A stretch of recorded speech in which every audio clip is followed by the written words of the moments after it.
Tu veux augmenter les prix de vente de tes produits ou de tes créations artisanales, mais tu as peur de perdre des clients. Moi aussi, j'ai eu cette peur, je te comprends. Mais en réalité, vendre plus cher ne veut absolument pas dire vendre moins, et la preuve avec mon parcours. Je vais t'expliquer comment j'ai fait pour passer de la vente d'une bague en argent recyclé à 30 € 100% fait main.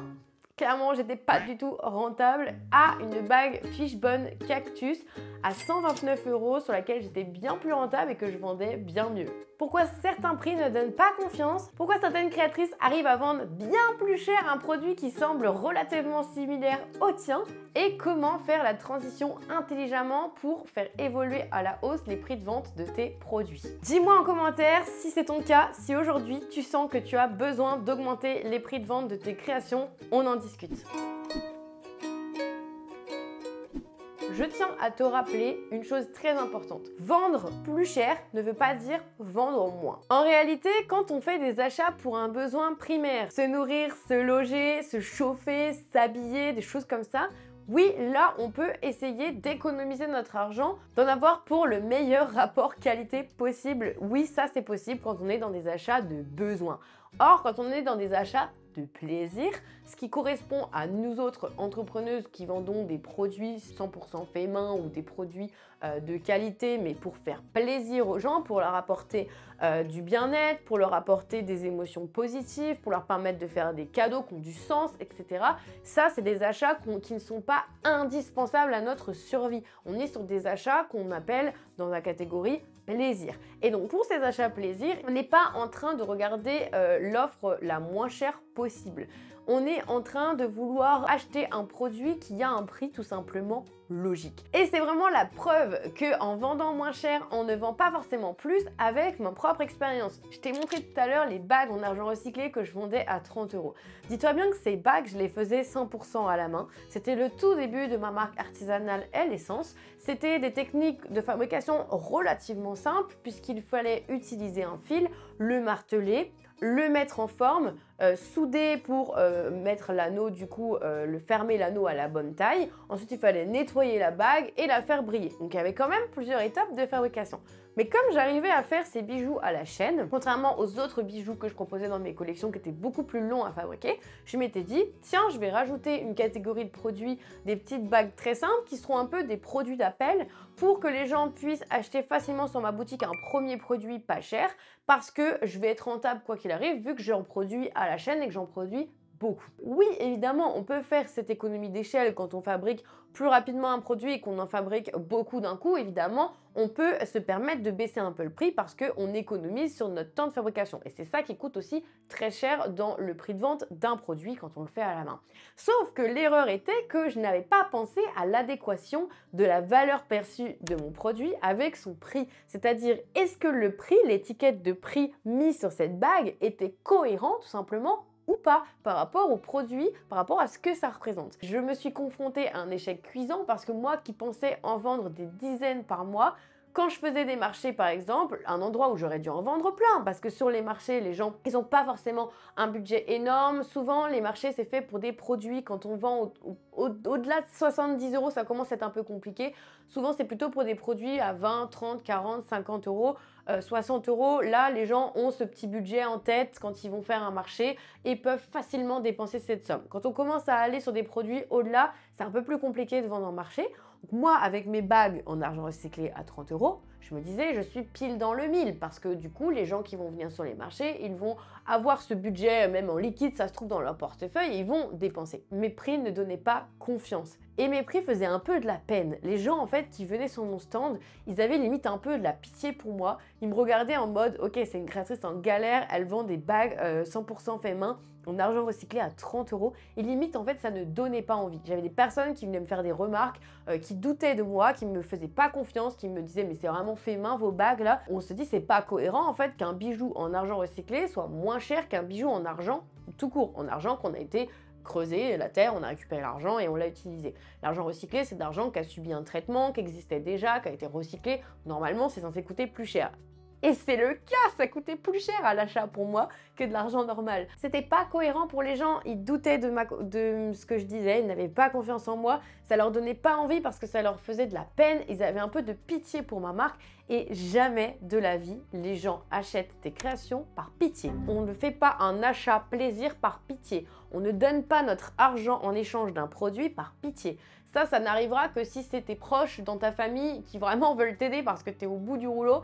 Mais ça n'existe pas, si c'est quelqu'un qui ne te connaît pas, jamais de la vie il ne va t'acheter par pitié. Mes prix ne donnaient pas envie, ils reflétaient pas la vraie valeur perçue de mes bagues qui auraient mieux valu être mis en vente plutôt autour des 100 € que des 30 €. Même si c'était des bagues simples à fabriquer, la valeur de ces bagues, la valeur du fait d'avoir un bijou qui a été fait main, qui est en argent recyclé, qui sera intemporel, qu'on gardera longtemps, ça a une valeur et c'est certainement pas 30 €. Un prix qui est incohérent va freiner les ventes et les clients doivent comprendre la valeur perçue du produit qu'ils achètent.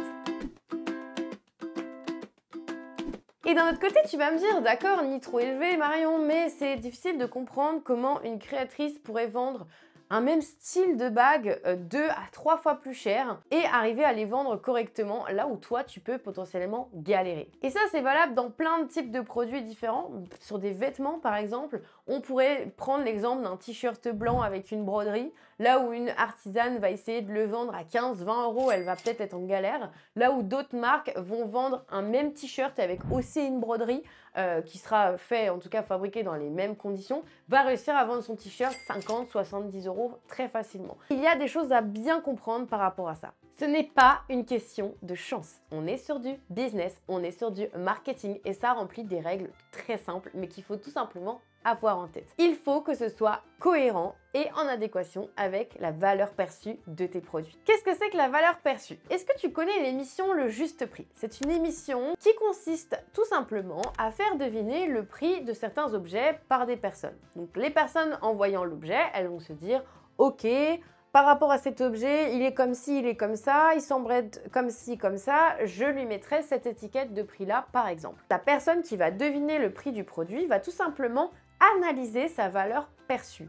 Dans sa tête, quelle perception de valeur elle a envers l'objet qu'elle a devant ses yeux. Et qu'est-ce qui va influencer cette perception de valeur? C'est ce qu'il faut bien comprendre toi en tant qu'entrepreneuse. L'univers visuel et le branding. Si tu as un univers visuel qui est très qualitatif, c'est-à-dire des photos qualitatives de bonne qualité, des photos qui racontent une histoire, qui emmènent dans un univers, qui font rêver, qui transmettent des émotions, là, on est sur une valeur perçue qui va être plus élevée qu'une photo simple sur fond blanc, sur fond neutre, qui ne dégage rien, un peu mal prise, avec une mauvaise luminosité, pas forcément hyper bien en termes de finition, qui est un peu pixelisée. Évidemment que la valeur perçue va être plus élevée sur une belle photo bien qualitative avec un univers, etc., qu'une photo trop simple ne va tout simplement pas trop donner envie. Est-ce que le produit semble avoir des finitions parfaites? Est-ce que les finitions ont l'air d'être correctes mais sans plus? Est-ce que la forme du produit elle est très originale? Est-ce que les matériaux utilisés, on observe un matériau qui est un peu plus rare, un peu plus précieux? Par exemple, en céramique, si on a une dorure sur une tasse, tout de suite, la valeur perçue de cette tasse va être plus élevée que la même tasse avec la même phrase par exemple qui est indiquée mais qui ne va pas être en doré. Autre chose qui va influencer la perception, la valeur perçue, c'est le storytelling, l'histoire derrière la création. Si tu vois un produit que ça te fait tout de suite penser à une histoire, que tu connais la marque, que tu as un souvenir par rapport à ça, ah oui, c'est la marque que j'ai vue passer qui racontait ça et je sais que ce produit, il a été fabriqué pour telle raison et dans ces conditions-là, ça augmente la valeur perçue de ton produit que si tout simplement, en voyant le produit, tu peux simplement dire ok, bah c'est un produit qui est de telle forme, telle couleur, etc. Que tu restes dans la définition de ce que tu vois. Si tu commences à pouvoir raconter des anecdotes, à pouvoir dire à la personne à qui tu offres le produit « Ah bah oui, c'est chez une artisane, elle s'est lancée il y a quelques années, je la suis sur les réseaux, elle partage tous ses coulisses sur ses réseaux et en plus elle a galéré à mettre cette couleur sur sa création parce que j'ai vu ça sur son compte Instagram. » Là, tu es en train de raconter une histoire autour du produit que tu es en train d'offrir à quelqu'un. Donc forcément, la valeur perçue de ce produit va être plus élevée que si tout simplement tu dis « Ah bah voilà, c'est un produit violet de telle couleur, j'espère qu'il te sera utile et voilà. » L'histoire derrière les créations apporte énormément de valeur perçue à tes produits. Et dernière chose, la matière évidemment raconte beaucoup de choses. Si tu vois tout de suite une robe avec de la matière, de la soie, de la dentelle, des choses comme ça, tu vas tout de suite penser, imaginer que le prix de vente il est plus élevé que la même robe avec le même modèle, le même patron, c'est-à-dire la même coupe, etc., la même forme, mais en matière polyester par exemple. Donc la matière aussi joue beaucoup. Si tu fais des bijoux, tu utilises telle ou telle pierre précieuse, ah bah tout de suite, en fonction de la pierre que tu utilises, ça va faire grimper la valeur perçue de ton produit. Même si le produit, la forme du produit est la même, c'est juste la pierre qui change par exemple.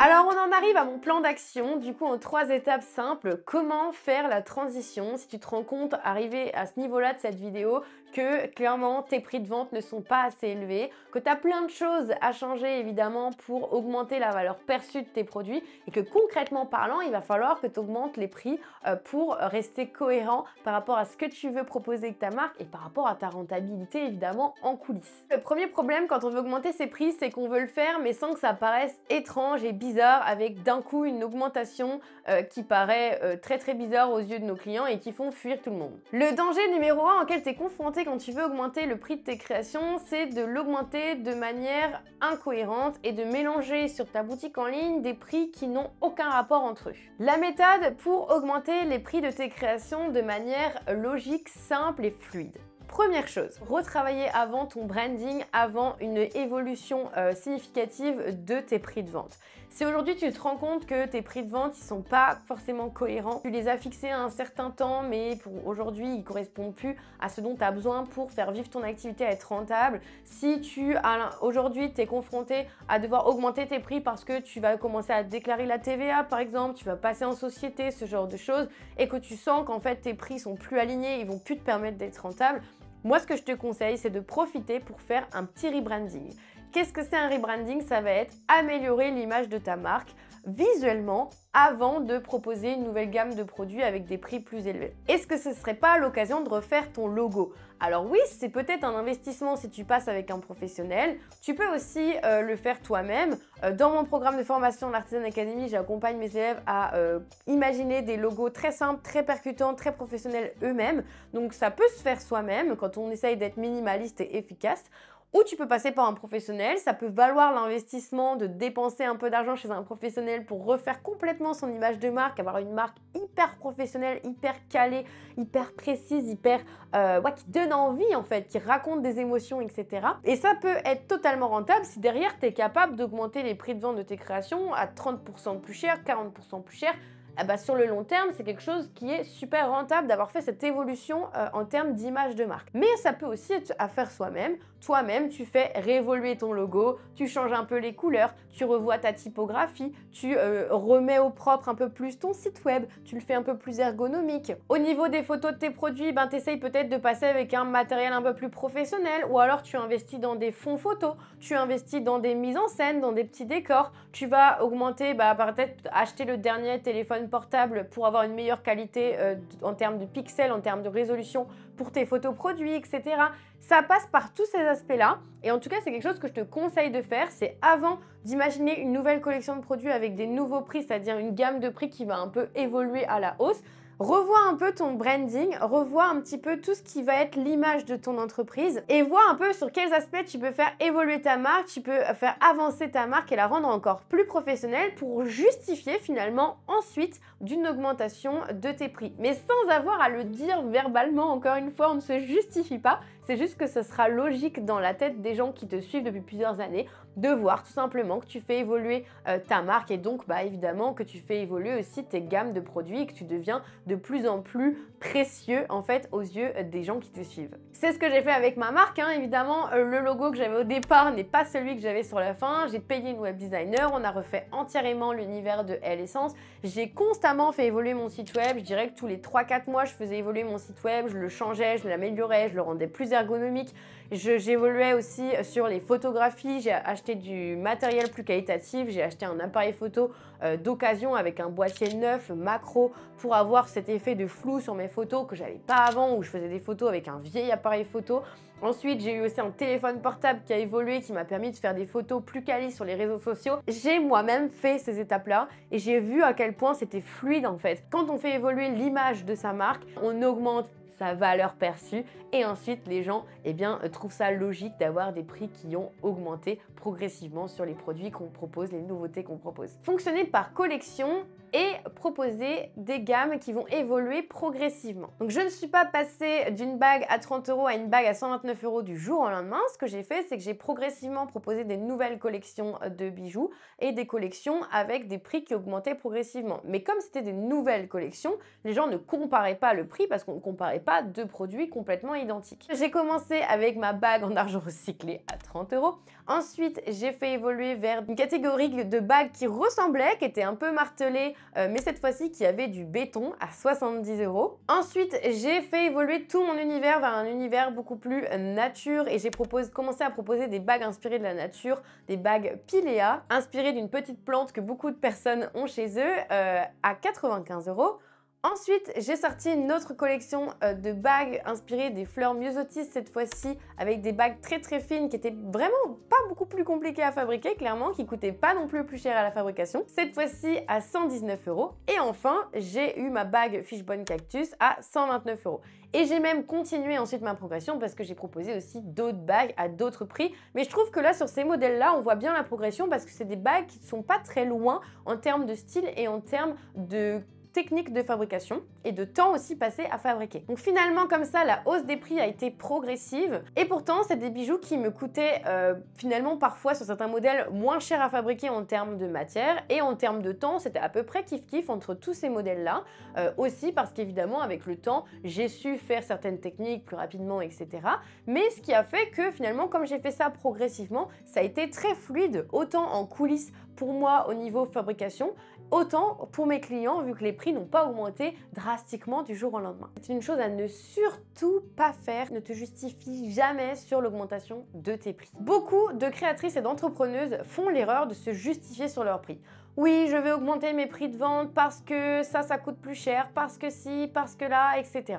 Ça part d'une bonne intention, mais moi je ne suis pas d'accord avec cette pratique. La réalité, c'est que déjà, je considère qu'on ne peut pas augmenter le prix de vente d'un produit, d'un même produit. C'est-à-dire que si tu veux continuer de proposer ce produit, eh bien tu devras continuer de le proposer à la même valeur. Parce que je ne trouve pas que c'est une pratique juste d'avoir proposé un produit à un instant T et de proposer exactement le même produit à un prix plus élevé.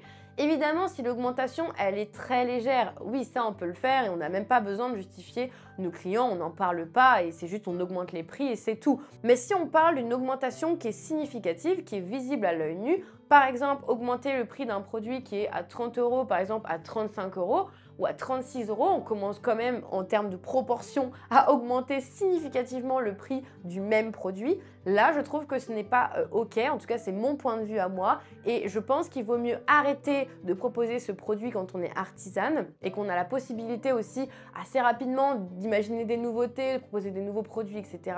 Je pense qu'il vaut mieux arrêter de fabriquer ce produit, en profiter pour faire une petite opération commerciale en disant que c'est la dernière fois qu'on propose ce produit sur sa boutique en ligne à ce prix-là et tu verras que ça déclenchera beaucoup de ventes.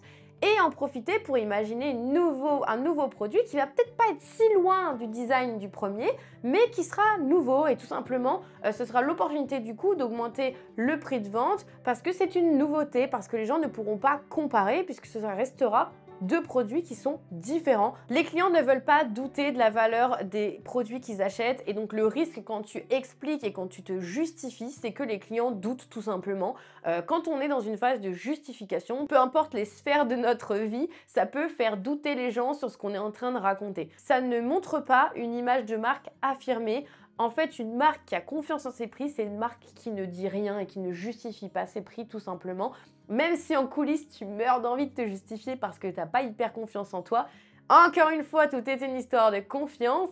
Non, ne te justifie pas, c'est pas ce qu'il faut faire. Il vaut mieux ne rien dire et tout simplement arrêter de proposer un produit qui est plus rentable pour proposer une nouveauté à la place et faire évoluer progressivement tes prix comme je te le disais précédemment. Et avant de te parler de la dernière étape de ce petit plan d'action à suivre, je tiens à te préciser, si tu ne le sais pas, que j'ai concocté un guide hyper complet, un guide PDF 100% gratuit avec les 7 règles d'or à respecter pour vendre tes créations de manière rentable. C'est un guide PDF hyper complet, il y a 7 pages à lire avec plein de conseils, plein de choses hyper pratico-pratiques qui te feront te poser les bonnes questions pour faire en sorte que ta marque soit rentable. Je t'invite dès maintenant à cliquer sur le lien lien qui est en dessous de la vidéo YouTube en description et à télécharger ce guide. Tu recevras en quelques instants dans ta boîte mail. Il y a certaines personnes qui partiront tout simplement parce qu'ils n'auront plus le budget pour acheter tes créations, parce que dans leur vie, eux, leur budget de dépense, il n'a pas augmenté. Mais c'est totalement OK en augmentant ton image de marque, en augmentant la valeur perçue de tes créations et en augmentant progressivement tes gammes de produits, tu vas attirer naturellement différentes personnes, de nouvelles personnes et auront le budget pour acheter les créations au prix que tu proposes. Donc ça va se faire très naturellement. Fais-moi confiance, faut pas se prendre la tête. Si tu suis ces étapes-là dans l'ordre d'améliorer la valeur perçue, d'améliorer l'image de ta marque et de proposer des nouveautés progressivement à des prix qui augmentent, ça se fera hyper naturellement. Tu peux proposer le mois prochain une nouvelle image de marque pour ta marque. Tu peux proposer le mois d'après beaucoup plus de storytelling sur tes créations pour augmenter la valeur perçue, tout en proposant finalement chaque mois de nouvelles créations, des nouvelles collections qui ont des gammes de prix qui augmentent progressivement. Et en 6 mois, tu peux passer de 30 à 129 € ou à 170 € sans aucun problème, à condition de respecter ces différentes étapes et de le faire du coup dans l'ordre. En fait, il ne faut pas oublier qu'il y a oui des personnes qui partiront, mais il y a aussi des personnes qui vont rester et qui seront hyper fières d'acheter chez toi et qui achèteront peut-être même encore plus chez toi. Pourquoi? Parce que les personnes veulent avoir des histoires à raconter, comme je te l'ai dit. C'est ce qui contribue à la valeur perçue haute de tes créations. C'est ce qui fait que dans l'artisanat, on a l'impression d'acheter des produits qui ont vraiment du sens et qui ont vraiment une valeur perçue importante parce qu'ils savent qui se cache derrière la marque, parce qu'ils peuvent raconter les histoires qui se cachent derrière les produits qu'ils achètent et qui seront fiers de dire « j'ai suivi cette artisane, j'ai suivi cette entrepreneuse. Avant, elle vendait des produits beaucoup moins chers et tout. Tu verrais, ça n'avait rien à voir. Maintenant, sa marque, elle a évolué. Elle sait maintenant maîtriser différentes techniques, elle propose des produits qui sont encore mieux et elle a maintenant une image de marque incroyable. Tu verrais l'expérience, le packaging et tout, c'est incroyable ce qu'elle propose.